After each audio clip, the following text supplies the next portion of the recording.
Hello and welcome to the RealTime Fantasy Sports Show. I'm Jeff Paur, senior writer with RealTime Fantasy Sports, joined by Logan Glaser of RealTime Fantasy Sports as well. Logan, thanks for coming on the show as always. Yep, thanks for having me on, Jeff.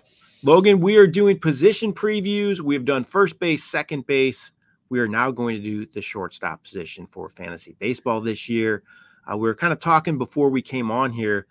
This is a deep position. There's a lot of good talent here at shortstop. In the past, it's kind of been a position. I mean, when we were growing up, at least when I was growing up in the 80s, it wasn't really a high-powered position. But now it's a different animal. There's some big-time talents there at shortstop that hit in the middle of the lineup, produce a lot of runs, and there's some good ones this year.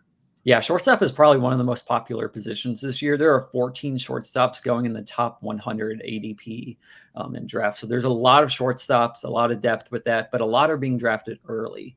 So just something to be aware of on that. There's 5 of them. That's a great point about the top 100. There's 5 in the top 30. So that's early. You're talking the first 3 rounds if you want to get one of these elite guys.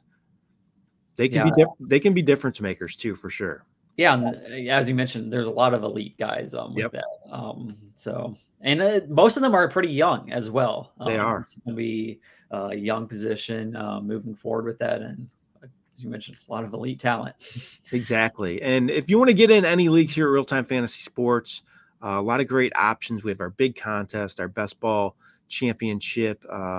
That's an awesome contest, a lot of fun. You can get in All-American leagues, all sorts of different options, different price points, different styles. You can do NL only, AL only, points, roto. We have our home run showdown too, which is where you just try to pick the home run leader at each position, just 4 teams. So a lot of options, Logan, if you want to play. Yeah, we also have Dynasty as well, which is a pretty popular format as well. It's very fun to see where those rookies go, such as one of the top rookies that we might be talking about later. Exactly. It's a different animal, Dynasty. You got to draft differently. You got to try to take players that are younger.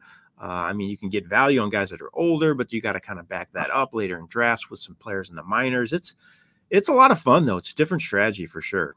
Yeah, for sure. Especially because unlike football, a player in a young player that you might be drafting might be in the minors for a couple of years, whereas football, they're plugged in right away.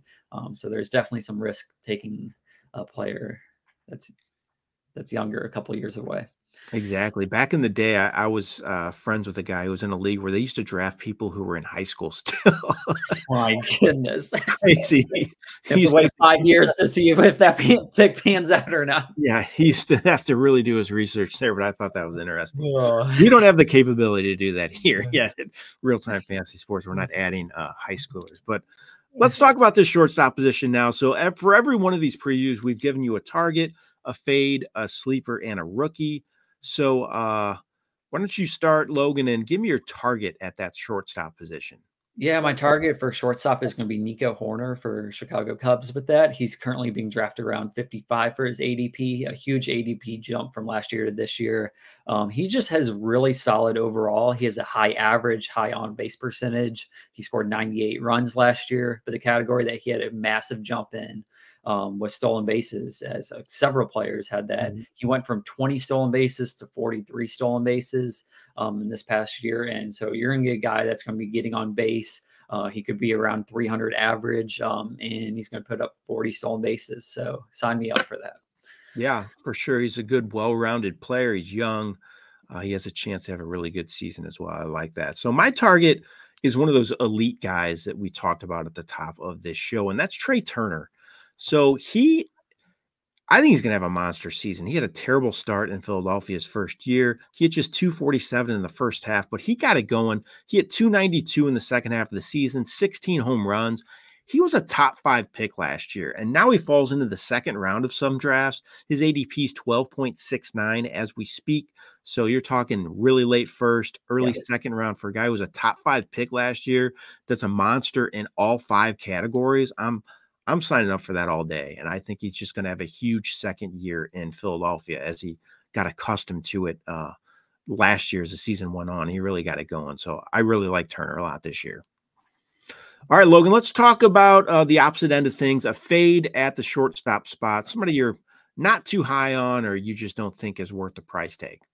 Yeah, so my fade is going to be Ellie De La Cruz. As a lot of people call him, he's risky and exciting. And that's exactly what he is. It's going to be a very risky pick with that. Last year, he played in 98 games after getting called up. He had 144 strikeouts in those 98 games, 235 average, 13 home runs, and 35 stolen bases. So stolen base production was there. Home runs were average, I would say, and average overall was below average with that because he had struggled mightily with the strikeouts. Again, he's only 22 years old. I think he will be a great player moving forward, but at that ADP of 30, it's just too risky for me to be taking him there. Yeah, Ellie De La Cruz is so exciting, just a fun player to watch. But definitely, I think he's going to be a boomer bust pick because I think he could be either really good or he could struggle at times. You don't know what's going to happen with him, but certainly a fun player to watch. My fade is also a young talent, kind of took a little bit to come into his own, but that's CJ Abrams of the Nationals. His ADP is right around 47. His steals really help his value. He had a big year on the stolen base front, but I don't like the team. Washington's terrible. I don't think he's going to hit for much average. He's not going to drive in many runs. He might hit a few home runs, but I just don't feel good about him going with those elite guys. I think he carries more risk. Again, the steals are really the thing that elevates him, is why his value is so high in my opinion. But I don't like the fact he's not going to hit for a good average, drive in many runs. I think there's better options in that elite category that I'd rather have. I feel better about him in a points league than a roto league. I would, if you're drafting in a points league, a best ball one, I would have a little more confidence in him there. But in a roto one, I'm not sure I want Abrams for that price tag, a top 50 shortstop at this point, top 50 player, I should say. So that's one guy that I don't think I'm going to have much stock on. All right, let's talk about like a sleeper breakout candidate, Logan. Somebody might be flying under the radar. Who do you got?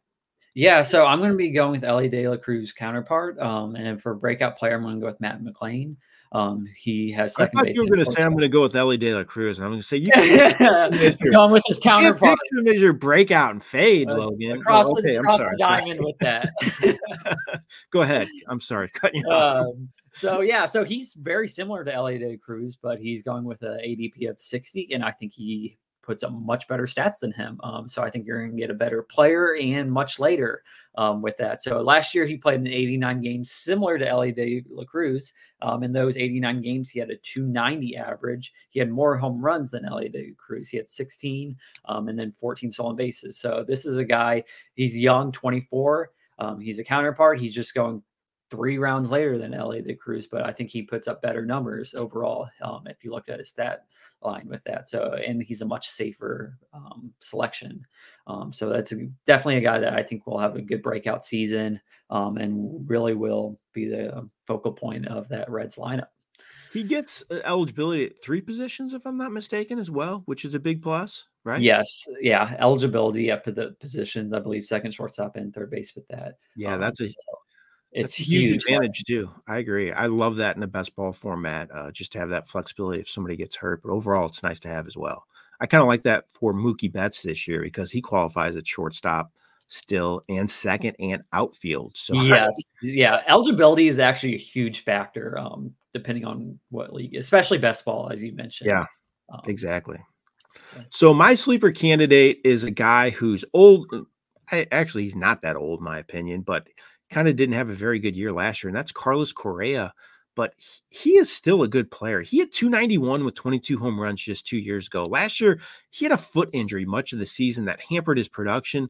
He's 29 years old. He is not old. He's healthy.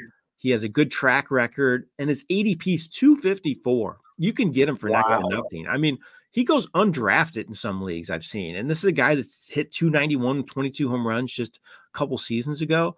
I'm not giving up on him. I still think he could have a good season. I think he's a great late round pick. If you don't want to go early on one of those shortstops as well, if you want to maybe platoon Correa with somebody else, I like the value. I think he can get it going again. And I think he's going to be a good player this year. Yeah, that's wild how big of a drop off he had last season. It is. And now he's going undrafted in leagues. So yeah, it's definitely worth a good late round flyer on that. Definitely. So now we're going to talk about a rookie at shortstop, and both of us picked the same player. Not a surprise. I actually almost picked him at second because he's probably going to end up qualifying there after he gets in his, is it 10 games or 15 games? I can't remember. It's 10 games and you gain eligibility at that position. But we both picked the same player. I'll let you give your thoughts on him first, and then I will follow you up there. So who's your rookie? Yeah, that's Jackson Holliday, #1 prospect in baseball. Last year in the minors, he played across 4 different leagues with that. He had a .323 average, 12 home runs, 125 games. As we know, his dad, Matt Holliday, won a great career with the Cardinals with that. And what impresses me most about his stat line, Jackson Holliday in the minors, is he had 108 walks and 118 strikeouts. So he was walking almost as much as he was striking out with that. And that is very rare that you see that from a guy in their teens. So his plate discipline is there, and power will be coming with Jackson Holliday as he gets older. So my thoughts on him, at least for this year, I think he might be a better MLB player than fantasy player. So I'm not going to take him too high, but I like his chances to be the best rookie shortstop. I think down the road, 3-4 years, he's going to be just a monster. But for now, I think his upside's a little limited. I think he'll hit around 270-ish, hit some home runs, 15 or so, and drive in some runs, get some steals as well. So he's not going to be a drain on any one category. I just don't see the huge numbers just yet as he gets his feet wet, but he's going to be a good one down the road. So I really like him in dynasty formats, as we talked about that at the top of the show a little bit about dynasty leagues. So great option there. But for the everyday player in your lineup, I'm not sure I feel comfortable with him there just yet. He could be worth some plays along the way, but I wouldn't expect a monster season. But he's a huge talent. He's going to be a great fantasy player for years to come. Yep. All right, Logan, that's the shortstop preview for this year for the fantasy baseball season. A lot of great options, like we mentioned, especially at the top. Guys are going really early. If you want to get one of these top five shortstops, you got to pick them within the first 30 picks of most drafts. So you got to act early if you want them, but if you don't, there's still some options out there as well. So it's definitely a good position this year and should be produce a lot for fantasy owners, I should say. Yep. Absolutely. All right, Logan, thanks as always for joining me. I really appreciate it. A lot of fun talking with you. We'll have to do third base next. We'll be on the list, and we'll get that out to everybody here shortly. All right. Thanks, everybody, for watching. Really appreciate it. Good luck in all those fantasy baseball leagues this year. This has been Jeff Paur with RealTime Fantasy Sports.